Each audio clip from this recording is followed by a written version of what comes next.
Good morning, नमस्कार, आदाब, सत श्री अकाल दोस्तों। एक बार फिर आपका अपना प्रिय डॉक्टर आदि कश्यप मुंबईचा माणूस और आपके लिए लेकर आया आपका मनपसंद प्रोग्राम पॉजिटिव कर्मा।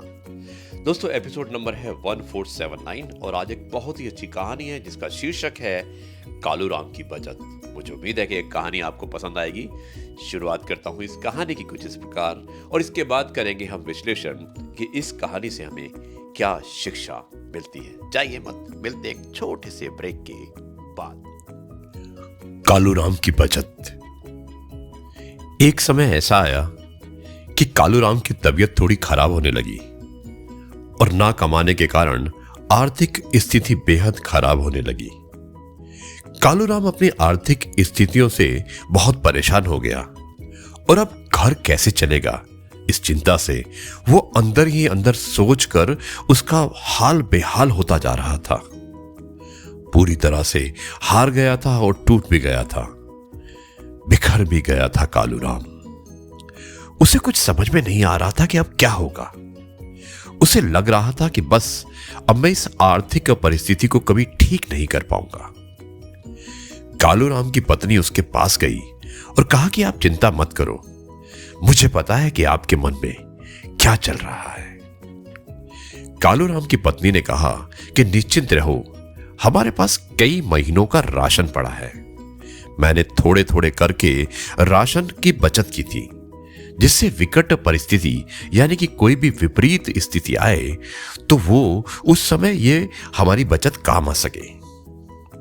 अब ये सुनकर कालूराम के ऊपर से जो पहाड़ जैसा भार था वो तुरंत ही चला गया और उसे समझ आ गया कि थोड़ी थोड़ी बचत अगर हम करें तो भविष्य में हमें परेशानियों से लड़ने की हिम्मत मिलेगी। दोस्तों, यह सिर्फ कालूराम की कहानी नहीं है, यह हमारे जीवन की कहानी है। कोरोना काल में हमें समझ आ गया कि बचत बहुत ही जरूरी होती है और जिन्होंने बचत करके रखी थी उन्होंने अपने आप को संभाल लिया। इस बात से हमें यही सीख मिलती है कि हम निर्णय लेंगे कि हम हर एक चीज का सदुपयोग करेंगे, चाहे वो पैसा हो या समय हो।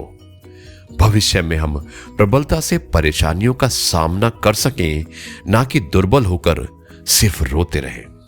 दोस्तों, मैं आपसे गुजारिश करता हूं कि इस कहानी से आपने बचत के बारे में जो भी सीखा है और जो भी सीख मिली है, आप इस कहानी के माध्यम से अपने आने वाले भविष्य की और भविष्य में अपने बचत पर ध्यान देंगे और कभी आपका बुरा समय आता है तो ये बचत आपको अवश्य बताएगी। यही बचत आपकी सहायता भी करेगी।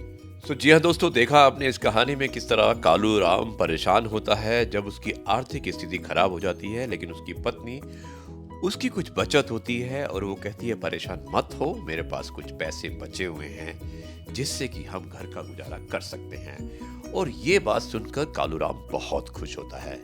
दोस्तों, इस कहानी से यही सीख मिलती है कि हमें हमेशा बचत करनी चाहिए। जितना भी हम कमाते हैं थोड़ा बचा के रखना चाहिए। कोरोना ने हमें बहुत कुछ सिखा दिया है। जब भी कभी हमारी विपरीत परिस्थिति होती है, हमारी आर्थिक स्थिति ठीक नहीं होती है, तो उस समय हमारी बचत यानी कि हमारे बचे हुए पैसे परिवार को चलाने के लिए कुछ समय के लिए काम आते हैं। इसलिए बचत पर ध्यान दीजिएगा, उतना खर्च कीजिए जितनी जरूरत है और थोड़ा बचा कर अवश्य रखिएगा। इसके साथ ही कहानी का समापन करता हूं और आपसे कहता हूं जय गुरु जी, शुक्राना गुरु जी।